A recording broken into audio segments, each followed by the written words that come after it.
নিজের সংসারটাকে খুব সুন্দর করে রাখতে গেলে সংসারের সমস্ত কাজকর্ম থেকে সংসারের যে লক্ষ্মীশ্রী ভাব সমস্তই কিন্তু বজায় রাখতে হয়। কেবলমাত্র পূজা অর্চনা করলেই সংসারের লক্ষ্মীশ্রী বজায় থাকে। কয়েকদিন আগেই আমাকে একজন কমেন্টস করেছিল যে লক্ষ্মীশ্রী আগে নিজেকে হতে হয়, তাহলেই ঘরে লক্ষ্মী আসে। কথাটা একদমই ঠিক বন্ধুরা। শুধু পূজা অর্চনার সাথেই কিন্তু লক্ষ্মীশ্রী আসে না, আগে নিজেকে লক্ষ্মী ভাব আনতে হয়, নিজেকে সভ্য ভদ্র মার্জিত একটা কিন্তু নিজেকে সম্মানের জায়গায় আনতে হয়, তবেই কিন্তু মা লক্ষ্মী দেবী আমাদের ওপরে কৃপা করে। বন্ধুরা, তোমরা যারা আমার ব্লগ দেখো তারা দেখেছো যে আমি পূজা অর্চনা করতে ভীষণই ভালোবাসি। আমি সেই সমস্ত নিয়ে কিন্তু অনেক ব্লগই তোমাদেরকে আমি শেয়ার করেছি এবং আগে গিয়ে আরও অনেক কিছুই শেয়ার করব। এই পূজা অর্চনা ছাড়াও আমি যে ঘরের লক্ষ্মীশ্রী বজায় রাখতে কী করি সেই সমস্তটাই তোমাদের সাথে আমি শেয়ার করছি। তো বন্ধুরা, তোমরা আমার সাথেই থাকো। আর শুভ সকাল বন্ধুরা, আশা করছি তোমরা সবাই খুব ভালো আছো আর আমিও বেশ ভালোই আছি। আর একটা সুন্দর সকাল তোমাদেরকে সাথে নিয়ে শুরু করছি। অনেক আগে ঘুম থেকে উঠে গেছি, সমস্ত কাজ আশিবাসি করে নিয়েছি। আজ জানো তো আমার হাউস হেল্পার আসেনি, সে কারণে কিন্তু সকালবেলা বেশ একটু চাপের ছিল। ওর নাকি জ্বর এসছে, তো সেই কারণে ও আসতে পারেনি। সকালবেলার বাসনপত্র মানে হঠাৎ করে তো ও বলেছে, আগে থেকে জানা ছিল না, সেগুলো ধুয়েছি, জামা কাপড় কেচেছি আমি, আর তোমাদের সাথে কিন্তু সেগুলো শেয়ার করিনি। তারপর আমি আটাও মেখে রেখেছিলাম বন্ধুরা। আমি এখন কিন্তু সকালের যে জলখাবার সেটা বানাতে আসলাম। আর আজ মায়ের হচ্ছে দ্বাদশী, মা সকালবেলা ভাত খায়। তো আমরা সকালবেলা কেউ ভাত খাবো না, মা কিন্তু ওই সেদ্ধ ভাতই খাবে। তো আমি আর মেয়ে দুজনার মতন করে এখানে কিন্তু মানে রুটি বানাতে এসেছি। আর মা সকালবেলা নিচেই কিন্তু নিজের মতন করে ভাত বানিয়ে নিয়েছে, আলু সেদ্ধ আর মানে পটল ভাজা, এই সামথিং এই সমস্ত জিনিসগুলো দিয়েই কিন্তু জাস্ট অল্প একটু ভাত মা হয়তো খাচ্ছে নিচে। আর ঘড়ির কাঁটাতে এখন 9টা বাজে। বেশ টাইমের মধ্যেই কিন্তু চলে এসেছি জলখাবার বানাতে, কারণ মা যেহেতু পুজোর কাজটা করছে সেই কারণে কিন্তু আমার ওখানে অনেকটা টাইম সেভ হয়ে যাচ্ছে। আর এই যে ডাল কালকের বেঁচেছিল বন্ধুরা, সেখান থেকে একটুখানি কিন্তু মেয়ের জন্য দিচ্ছি এখানে। আর একটা স্মুদি বানিয়ে দিলাম মেয়েকে, মেয়ের ভীষণ পছন্দের। আর জানো তো মেয়ে কিন্তু ভীষণ দুষ্টু, রুটি বানালেই একটা খাবে, দুটো কিন্তু একদমই খাবে না। তো পরোটা বানালে 2-3টে খেয়ে নেবে। যাই হোক বন্ধুরা, আর কি বলবো, বাচ্চারা এরকমই করে। আমিও নিয়ে নিয়েছি বাচ্চা হুয়া যে ডাল একটুখানি, সেটা নিয়ে ওখানে ভাবলাম খাবো। মেয়ে বলছে না ওখানে খাবো না, এত গরম লাগে, তুমি এখানে নিয়ে এসো। তো আমি আবার এখানটাতে নিয়ে আসলাম, যেহেতু এখানে আঁশের কিছু নেই, তো নিরামিষ আঁশটা এখানে আর কি খেতে চাই না। আর বন্ধুরা, এই যে মেথিগুলো শুকিয়েছিল খুব ভালো করে কিন্তু শুকিয়ে গেছে, মানে আরেকটু রোদ খাইয়ে এবার দেখো মিক্সিতে আমি এইভাবে পেস্টটা কিন্তু বানিয়ে নেব।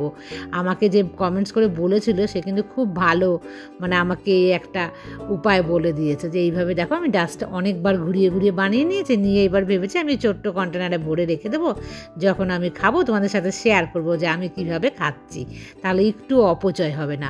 আর মেয়েকেও দেবো বলেছি। আর এটা ভীষণ এয়ারটাইট, তো ভালোও থাকবে, মানে ভীষণই ভালো থাকবে, হাওয়া লাগলে কিন্তু খারাপ হয়ে যায়। আর ওখানে যে বেঁচে আছে একটুখানি, এটাকে না মানে একটা ছোট্ট টিফিন বক্সের মধ্যে রেখে দেবো, দিয়ে এটাকে কিন্তু আগে খেয়ে নেব। আর এখন বেলা হয়ে গেছে, তো সেই কারণে আর মেথিটা খেলাম না, কাল খাবো, তো কাল তোমাদের সাথে শেয়ার করব। আর গিয়েছিলাম একটু দোকানে, সেখান থেকে কিন্তু মেয়ের পছন্দের নিয়ে এসেছি। তো দুপুরবেলা বানাবো না, মা না খায় না তো মাংস, তো দুপুরবেলা মা কিন্তু রান্না করে, জানো তো, এগুলো কচুর শাক করেছে। আর এখানে দেখো চুনো মাছের একটা ঝাল বলতে কি একটু এর মধ্যে কিন্তু দিয়েছে ঝিঙে, আর শাক ভাজা, আর এদিকে মাছ ভাজা, পটল ভাজা।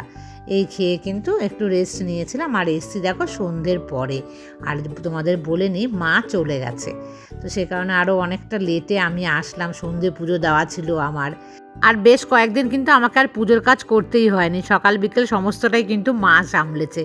যাই হোক বন্ধুরা, আজ থেকে আবার আমার ডিউটি পড়ে গেল, তো আমি সেগুলো করব।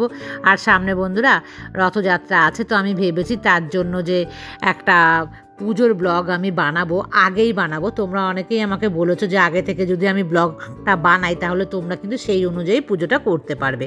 তো ভেবেছি আমি 2-1 দিনের মধ্যেই কিন্তু ওই পুজোর ব্লগটা বানিয়ে আগে থেকেই তোমাদের জন্য ছাড়বো, তা তোমরা তোমাদের সুবিধা মতন ব্লগগুলো দেখে পুজোটা করতে পারবে। আর আজকে হাতে কিন্তু অনেকগুলো জামা কাপড় কেটেছিলাম বন্ধুরা, হাতে কাটলে বিশ্বাস করো জামার কালারগুলো না খারাপ হয় না। তো সেই কারণেই না আমি এত পরিশ্রম করি, মানে যতই কষ্ট হোক জামা কাপড় কাচতে দেবে খুব কষ্ট নষ্ট হয়, তারপরেও কিন্তু আমি নিজের হাতে একদম সযত্নে করার চেষ্টা করি জিনিসগুলোকে ভালো রাখার জন্য। আর এখন এই সমস্ত গুছিয়ে গাছিয়ে দিয়ে জানো বন্ধুরা আমি কী করবো, এখন কিন্তু আমাকে রান্না করতে হবে। আমি রাতেরবেলা কিন্তু একদমই রান্না করতে চাই না, রাতেরবেলার এই গরমে রান্না করা ভীষণ কষ্ট, কিন্তু মেয়ে না কিছুতেই শুনবে না। আজকে চুনো মাছটা বানিয়েছিল না, মাছটা বাড়ি থেকে রেখেছিলাম, একদম ভালো না।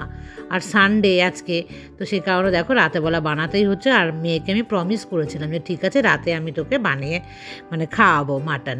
তো কিছুটা মাটন ওখান থেকে নিয়েছি, পুরোটা নেইনি যেহেতু একবেলা খাবো, তো সেই কারণে।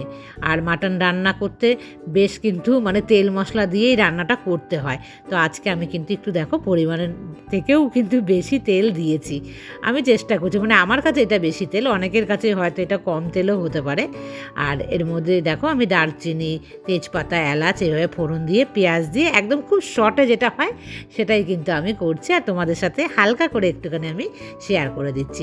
আদা, পেঁয়াজ, রসুন সেটা মানে আর টমেটো এটাও দিয়ে দিয়েছি আমি ওর মধ্যে। আর বন্ধুরা এর মধ্যেও দেখো আমি একটু কিন্তু জিরে গুঁড়ো, আর আমি না ধনে গুঁড়ো খাই না জানো তো, লঙ্কার গুঁড়ো একটু দিই। এটা কিন্তু আমার মানে শরীরের জন্য ভীষণ ক্ষতিকর, আমি তারপরেও এটা আমি দিই। এটা না দিলে না আমি একদম যেন মাংসের রং যদি সবুজ সবুজ বা হলুদ হলুদ হয় না আমার ভালো লাগে না, একটু লাল কালার হলেই বেশি ভালো লাগে।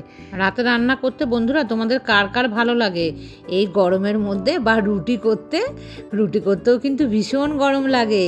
আর বন্ধুরা আমি একটু গরম জল দিলাম, আর এখন জানো তো গরম জল আমাকে করতেই হয় না, যেহেতু অ্যাকোয়াগার্ডে আমার গরম জলের মেশিন লাগানো আছে, সেই কারণে কিন্তু আমি ওখান থেকেই গরম জল নিয়ে নিই। আর বিশেষ করে অ্যাকোয়াগার্ডে মানে হাফ মিনিটও লাগে না জলটা গরম হতে। আর এই দেখো গরম গরম ভাত আর হচ্ছে এই মাটন নিয়ে চলে এসেছি। দেখতেই পাচ্ছ মাটনটা কিন্তু বেশ লাল লাল কালার হয়েছে। আর তোমাদের তো বললামই আমি লাল লঙ্কার গুঁড়ো দিয়েছি, এটা দিয়েই কিন্তু বন্ধুরা এখন খাবো। আর কিন্তু কিচ্ছু নেব না, মানে দুপুরের তরকারি যা একটু বেঁচে ছিল সেটা ফ্রিজেই আছে, প্রয়োজন হলে কালকে খেয়ে নেবো সেটা।